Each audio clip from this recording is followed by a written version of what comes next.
Good morning बच्चों। आज हम सेम 2 का नारी शिक्षा का महत्व ऐसे पढ़ेंगे और समझेंगे। मैं इसका आपको रिवीजन करवा रही हूँ।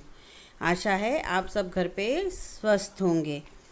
अत्र नार्यस्त पूजान्ते रमन्ते तत्र देवता, अर्थात जहाँ नारी की पूजा होती है वहाँ देवगण निवास करते हैं। देवगण यानी देवता, अर्थात नारी को देवी के रूप में मान्यता प्राप्त होनी चाहिए, यानी कि नारी को, स्त्री को देवी के रूप में माना जाना चाहिए।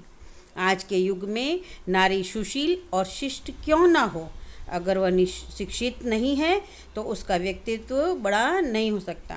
आपको तो पता है आजकल के ज़माने में सभी लड़कियां खूब पढ़ी लिखी होती है, अगर पढ़ी लिखी ना हो तो उनका व्यक्तित्व ही बड़ा नहीं हो सकता, क्योंकि आज का युग प्राचीन काल को बहुत पीछे छोड़ चुका है। आपको तो पता है आज का ज़माना पुराने ज़माने को बहुत पीछे छोड़ चुका है। आज हम लोग बहुत तरक्की कर रहे हैं। हर नारी, हर औरत शिक्षा पा रही है, हर लड़की शिक्षा पा रही है। आज नारी पर्दा प्रथा से बहुत दूर निकल चुकी है, इसलिए आज इस शिक्षा युग में अगर नारी शिक्षित नहीं है तो उसका इस युग से कोई तालमेल नहीं हो सकता। आपको पता है बच्चों, पहले बहुत घूंघट प्रथा थी, नारी को घूंघट निकालना पड़ता था, पर्दा रखना पड़ता था, पर अब वो ज़माना नहीं है। हम लोग बहुत आगे निकल चुके हैं, हर क्षेत्र में नारी शिक्षित हो चुकी है और उसकी आवश्यकता भी है। आज नारी को शिक्षित करने की तीव्र आवश्यकता है। यह समझकर इस पर ध्यान दिया जा रहा है कि ये बहुत ज़रूरी है। अगर लड़कियों को नहीं पढ़ाया तो हमारा समाज आगे नहीं आ सकता। अर्थात आपको भी पता है, आप भी लड़के लड़कियां एक साथ स्कूल में पढ़ रहे हैं ना। अब पहले की प्रथा नहीं है कि लड़कियां ना पढ़ें और सिर्फ लड़के पढ़ें।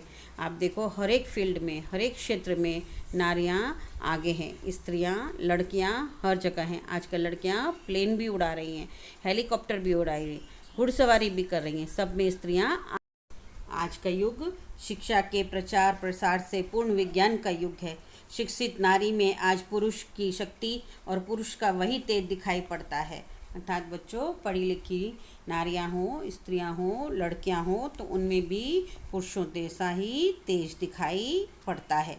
शिक्षित नारी जब घर के बाहर निकल समाज में समान अधिकार को प्राप्त कर रही है, वह अपनी प्रतिभा और शक्ति से कहीं कहीं महत्वपूर्ण और प्रभावशाली दिखाई देती है। वह हर क्षेत्र जैसे कि नेता, अध्यापिका, मंत्री, प्रधानमंत्री, चिकित्सक यानी बच्चों डॉक्टर, पायलट, निर्देशक, वकील आदि महान पदों पर कुशलतापूर्वक कार्य करके अपनी अद्भुत क्षमता को दिखा रही है। अर्थात नारी हर एक क्षेत्र में आगे है, चाहे वह वकील का क्षेत्र हो, चाहे प्रधानमंत्री हो, चाहे चिकित्सक हो, चाहे पायलट हो, चाहे कोई भी क्षेत्र हो, नारी हर क्षेत्र में आगे बढ़ रही है और हमारे समाज को इसकी ज़रूरत भी है। आप लोग भी मानते हो ना इस बात को कि आपकी बहन हो, मम्मी हो, आंटी हो, कोई भी हो, पढ़ी लिखी होनी चाहिए। तो लड़कियों की शिक्षा की इस समाज में बहुत ही ज़रूरी है। महत्वपूर्ण बात यह है कि वह इन पदों की कठिनाइयों का सामना करती हुई भी अपनी प्रतिभा का परिचय देती हैं और अपनी दिलेरी को दिखा रही हैं। अर्थात उन्हें घर का भी काम संभालना पड़ता है और बाहर के पदों को निभाने के लिए उन्हें बहुत मुश्किलों का सामना करना पड़ता है बच्चों, फिर भी वह पीछे हटती नहीं है। शिक्षित नारी में आत्मनिर्भरता का गुण उत्पन्न होता है। शिक्षित होने के कारण ही नारी समाज में पूर्ण रूप से सुरक्षित है। आप लोग बहुत सारी सीरियल और सब देखते होंगे ना कि नारी सुरक्षित नहीं है, पर उसको सुरक्षित होने के लिए शिक्षित होना बहुत ही ज़रूरी है। तभी हमारा समाज ऊंचा आ सकता है, तभी नारी आत्मनिर्भर बन सकती है। शिक्षित नारी पर कोई अत्याचार नहीं कर सकता, क्योंकि उसे सभी कानून के तौर तरीके पता होते हैं और उसे पता होता है कि समाज में किस प्रकार खड़ा होना है। नारी को दहेज प्रथा, सती प्रथा का कोई कोप नहीं सहना पड़ता। शिक्षा के कारण ही आज पुरुष के समान ही नहीं बल्कि उससे भी आगे निकल गई है।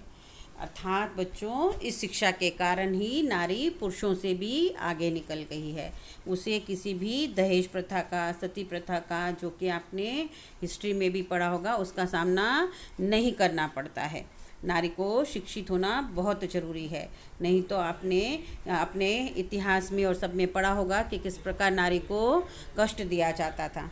तो बच्चों, इस प्रकार मैंने आपको नारी के जीवन में शिक्षा का क्या महत्व है वह समझा दिया है। आपने ये ऐसे पहले लिख लिया होगा। अब आप इसे एक बार रफ नोट में भी लिख लीजिएगा ताकि आपका रिवीजन हो जाए। और घर पे रहिएगा, बाहर मत निकलिएगा, हाथ को धोइएगा बार बार, बाहर कहीं छूते हैं तो, और मुंह पे मास्क बांध के ही किसी काम के लिए जाना है। ओके, इस ऐसे को पूरा पढ़ना है और रफ नोटबुक में लिखना है। Thank you.